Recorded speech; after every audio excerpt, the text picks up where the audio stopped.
자, 지난 시간에 이어서 계속 가도록 하겠습니다. 왼절 우리 봤죠, 왼절. 여기 보면, 그 왼절에 보면, 시간의 접속사 있고, 왼절 있고, before, after가 있잖아요. 맞습니까? 여기서, 자, 같은 왼절인데, 여기 나와 있는 시간의 이제 부사, 접속사, 이런 말이 무슨 말이냐면, 보세요. 영어에는, 보세요. 일단은 이렇게 할게요. WH로 시작하고, how로 시작하면, 일단 예를 들어 의문사라고 해요. 의문사인데, 의문사는 뭐냐면, 의문사는 뭐냐? 접속사예요.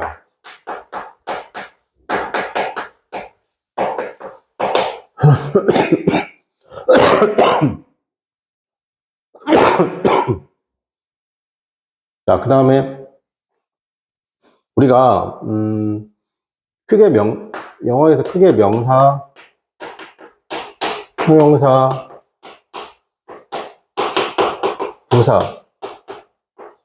이렇게 있는데, 여기서 각각의 이제 품사가 가진 역할이 있어요. 이게 세 개가 제일 중요하거든요. 그러니까 얘가 이제 뭘로 쓰이냐면, 이제 명사는 이제 기본적으로 동사 앞에 있으면 주어로 쓰이고, 동사 뒤에 있으면 뭐 목적어나 보호가 되는 거예요. 그리고 형용사는 당연히 명사만 꾸며주죠. 형용사는 뭐야? 형용사는 명사만 꾸미죠. 명사만. 부사는요, 쉽게 생각해서 명사 빼고 다 꾸민다는 거야. 오케이?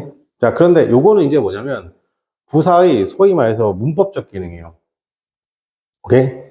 자, 그런데 이게 부사의 해석상 기능이 있습니다. 그게 무슨 말이냐?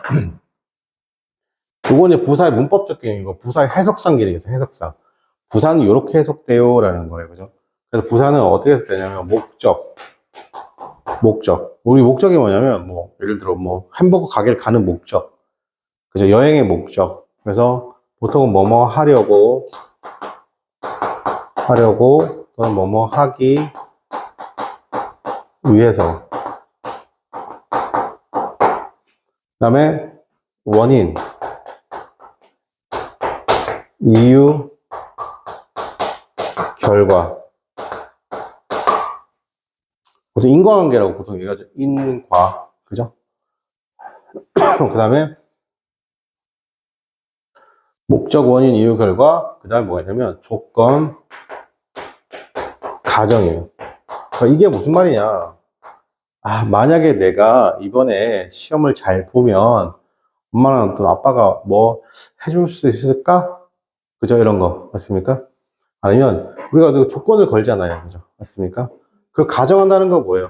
아, 시험이 그냥 없었으면 좋겠다. 이렇게 가정하는 거. 현실에 없는 얘기할 때. 그 다음에 조건 가정, 그 다음에 목적, 원인, 이유, 결과, 조건 가정, 그다음에 동시동작. 이 동시동작은 뭘 나타내냐면요. 쉽게 말해서 한 사람이 두 가지 행위를 동시에 할 때요. 그러니까 내가 우산을 들고 있죠. 버스 정류장에서 어떻게 한다? 우산을 들고 있다는 거죠. 그럼 나는 어떻게 한다? 버스 정류장에 서 있죠. 그리고 우산을 들고 있죠. 한 사람이 두 가지를 동시에 하는 걸 동시동작이라고 해요. 그죠? 그래서 목적, 원인, 이유, 결과, 조건, 가정, 양보, 조건, 가정, 양보, 그 다음에 동시동작. 요렇게 한 세트로 볼게요. 양보라는 것은 기본적으로 진짜 양보가 맞아요. 나를 죽이면서 상대방을 들어올리는 거예요. 그게 무슨 말이냐? 양보는 볼게요. 이런 게 양보. 양보라는 게 무슨 말이냐? 잘 보세요. 어려운 단어 쓸게요. though. 물론 뭐뭐이지만입니다. 접속사고요. 물론 뭐뭐이지만. 물론 he is poor. 자, 물론 그가 뭐 어떻다? 가난하지만 이거 어떻게 약간 어때요? 올라갔어요, 내려갔어요? 내려가는 느낌이죠. 그죠? 자, 아니 모르지. 자, 그다음에 근데 he is happy 이렇게 쓰는 거. 어때 느낌이? 여기하고 여기하고 지금 반대죠. 이게 양보예요. 물론 그는 가난하지만 그는 행복하다.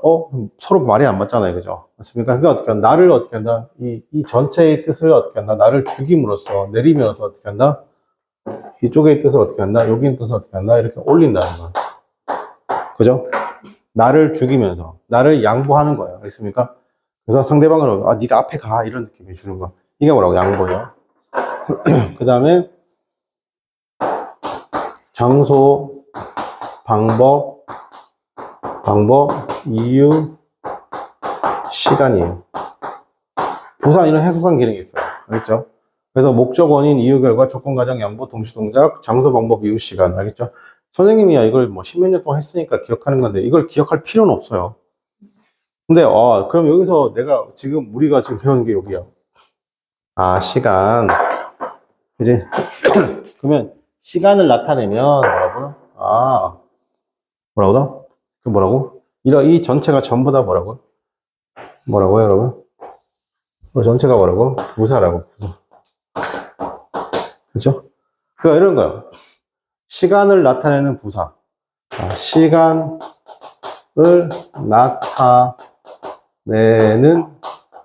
나타내는 부사인데, 뭐 부사 구일 수도 있고, 부사 절일 수도 있죠. 이렇게 쓰는 거예요, 이렇게.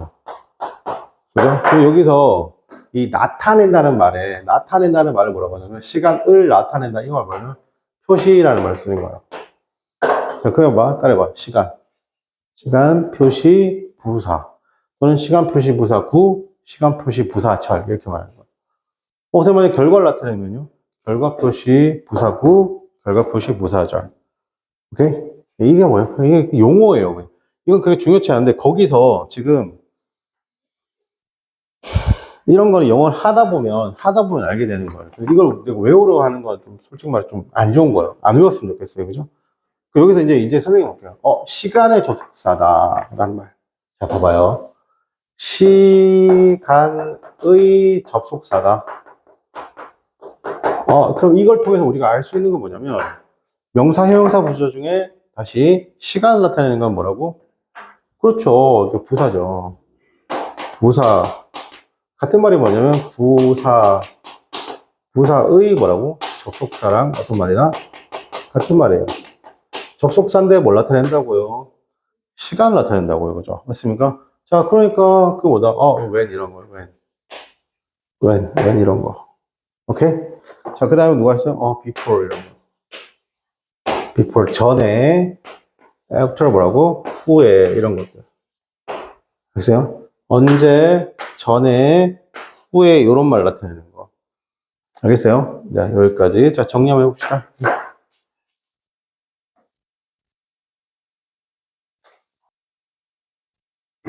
자, 그러면 봐봐.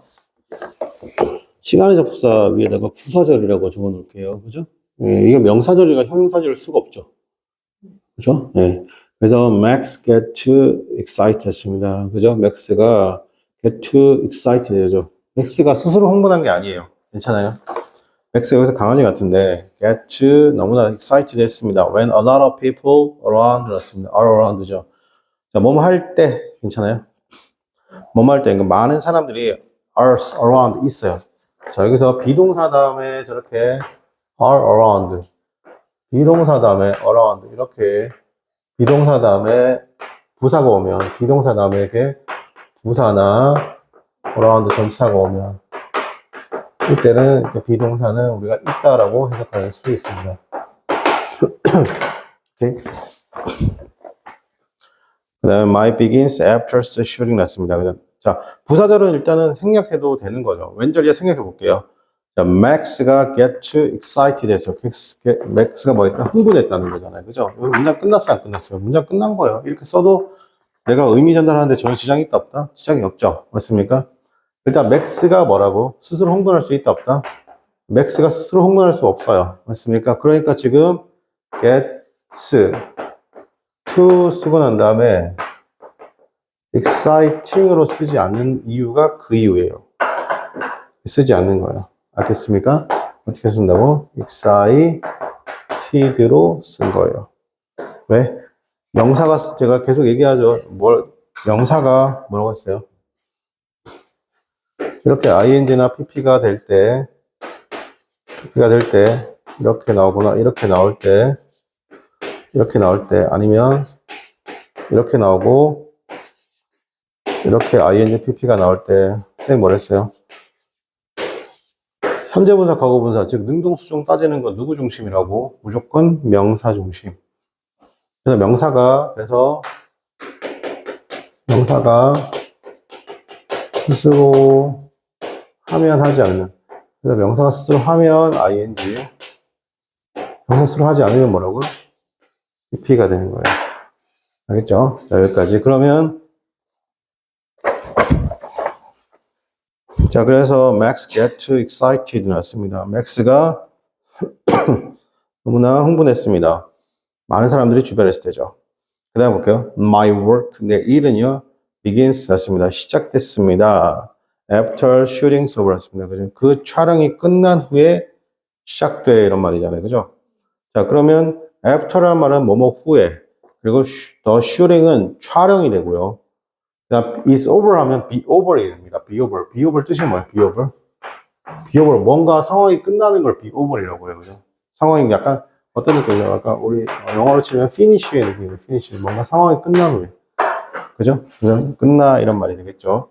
자, 그래서 의미 보겠어요. 시간의 접사는 시간을 나타내는 부사를 이끕니다. 부사절을 이끌 때 부사절 이끌죠. 다시 시간의 접속사는 시간을 나타내는 부사절을 이끈다. 부사절은 주절의 앞이나 뒤에서 위치할 때 어떤 절에 어떻게 한다? 주절의 앞이나 뒤에 위치하며 앞에 위치할 때 어떻게 한다? 절 끝에 뭘 쓴다? 코마를 쓴다는 겁니다. 괜찮아요? 그러니까 이게 무슨 말이냐?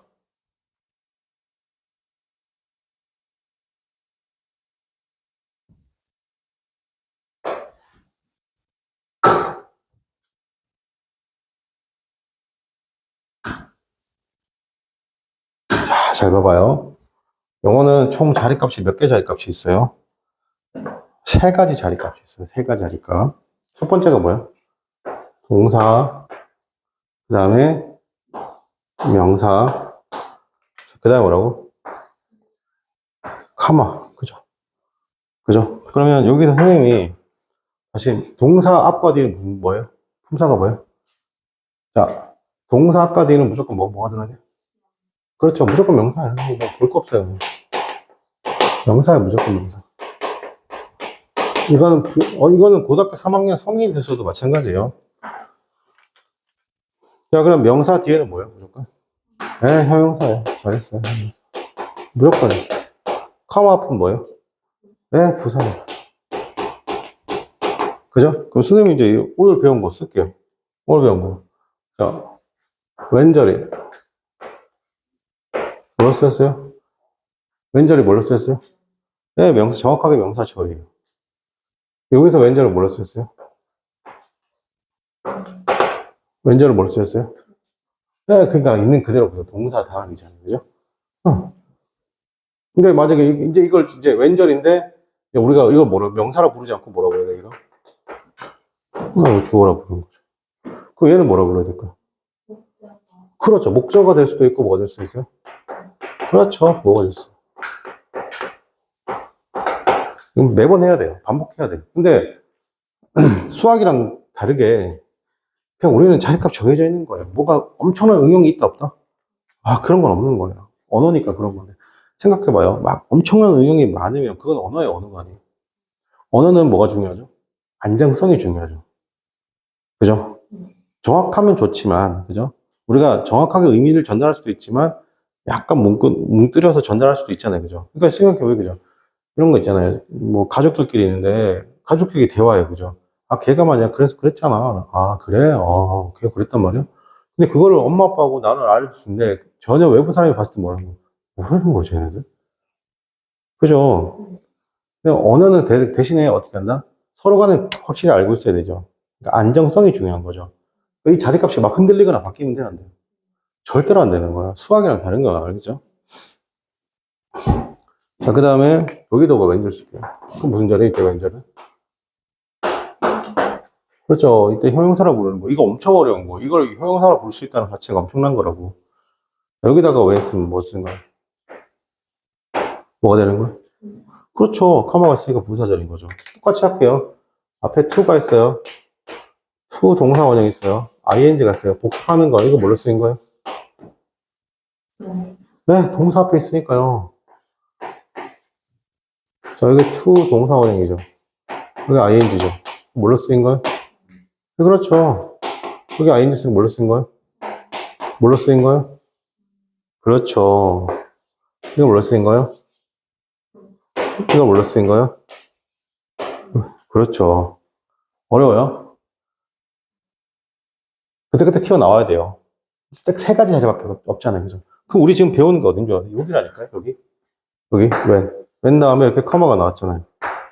그죠? 그럼 무슨 절이야? 얘를 우리는 뭐라고 한다? 얘를 우리는 그냥 부사절이라고 하는 거예요.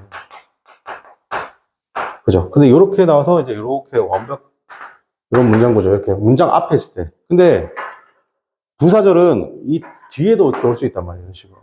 알겠죠? 이 뒤에 올 때는 이렇게 when을 써주긴 하는데, 컴마를 쓴다. 컴마를 거의 안 써줘요. 이렇게 컴마를 거의 생략했습니다. 그럼 이것도 무슨 절이 된다, 그러면? 부사절이네. 부사절은 문장에 영향을 미친다, 미친다? 부사절은 문장에 영향을 안 미쳐요. 그러니까 다 뭐가 되는 거냐? 생략 가능하다는 건, 문장을 기준으로 문장 앞에 올 수도 있고, 어디 올 수 있다? 문장 뒤에 올 수도 있다, 없다? 있다. 괜찮아요? 자, 그럼 여기 봐봐. 자, when 뭐뭐일 형태죠. 그럼 이때, 쌤이 왜 대표적으로 when절을 들었냐? when은 세 가지로 다 쓸 수 있어요. 알겠죠? when이 명사절도 가능하고, 형사절도 가능하고, 부사절도 가능한 거예요. 그죠? 근데, 지금 배우는 before이나 아니면 after 같은 경우는, 부사절에서만 쓰는 거예요. 무슨 절? 얘는 명사절, 형사절이 없어요. 무조건 무슨 절만 있다? 부사절만 있다. 그 개꿀인 거예요. 이거 부사절이다, 무조건. 알겠습니까? 자, 그래서 when 뭐뭐 할 때 I play game 더 낫습니다. I play computer game. 문장 끝났어요, 안 끝났어요? 문장 끝났죠? 내가 free 할 때. 괜찮아요? 괜찮니? 그 다음에 before 잤습니다. I take a shower. 내가 샤워를 하죠. 뭐 하기 전에? 잠자리에 들기 전에. 그 다음에 after I play baseball. 내가 뭐다? 운동 경기를 한 후에 I take a shower. 내가 뭐 한다고? 샤워한다는 겁니다. 이해돼요? 이런 식으로. 자, 요거 3번은 시간 조건 표시 부사. 요거는 좀 어려운 거니까 요건 다음 시간에 하도록 하고 여기까지 하고 필기하도록 하겠습니다.